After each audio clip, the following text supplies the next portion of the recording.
déjà on est heureux, et c'est quand même un des objectifs de la vie, être le plus heureux possible, mais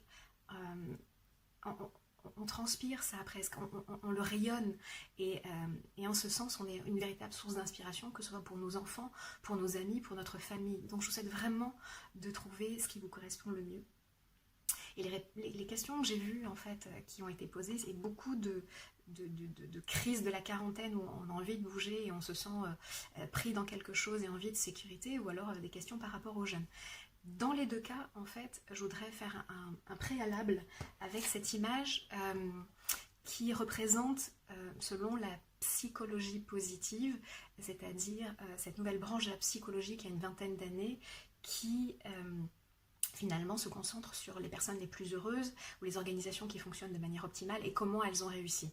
Donc il y a eu une sorte de modèle qui a été proposé qui dit que selon la psychologie positive, le métier idéal est à la convergence de 3 pôles, et je vais vous en parler. Vous connaissez peut-être aussi le modèle de l'ikigai, la raison d'être au Japon. Il y a 4 piliers, ils sont un petit peu différents. Moi, je préfère effectivement celui de la psychologie positive. Je vais vous en parler rapidement parce qu'il rejoint un petit peu les questions que vous m'avez posées par ailleurs.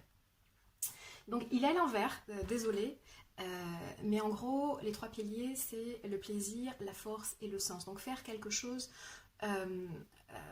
où l'on se sent, on utilise nos points forts et nos atouts. Finalement, quelle est notre différence par rapport aux autres? Nous sommes tous uniques, différents et complémentaires en ce sens. Donc qu'est-ce qui fait vos points forts et vos atouts? Ça veut dire ici beaucoup de choses. Moi j'utilise souvent les intelligences multiples pour les jeunes, et après en quoi est-ce qu'ils ont des facilités, en quoi ils sont meilleurs que les autres, aller débusquer finalement qu'est-ce qui fait leur richesse, quel est leur trésor. Moi je vois tout le monde comme un trésor, c'est très facile pour moi, et finalement je vais aller explorer chez l'autre quels sont ses atouts et points forts. On va voir comment ça se passe au niveau des adultes. Je vais vous donner un petit exercice précis. Pour les jeunes, il y a plein de questions à poser. Pour les adultes, vous avez une richesse et une singularité qui est celle de votre expérience. À travers les différents emplois que vous avez exercés, vous avez déjà une richesse de matière à explorer que n'ont pas les jeunes. Le deuxième pilier, juste pour dire, c'est le plaisir, et ça paraît évident. Je cite Steve Jobs qui disait « La seule façon de faire de l'excellent travail, c'est d'aimer ce que l'on fait. » La seule façon de faire de l'excellent travail, c'est d'aimer ce que l'on fait.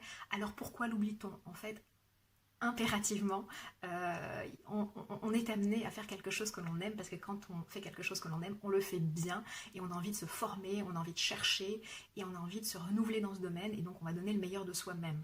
Donc évidemment, c'est quelque chose que l'on aime, et il est important d'explorer et de chercher à ce niveau-là. Et enfin, le troisième pilier, qui est le pilier du sens,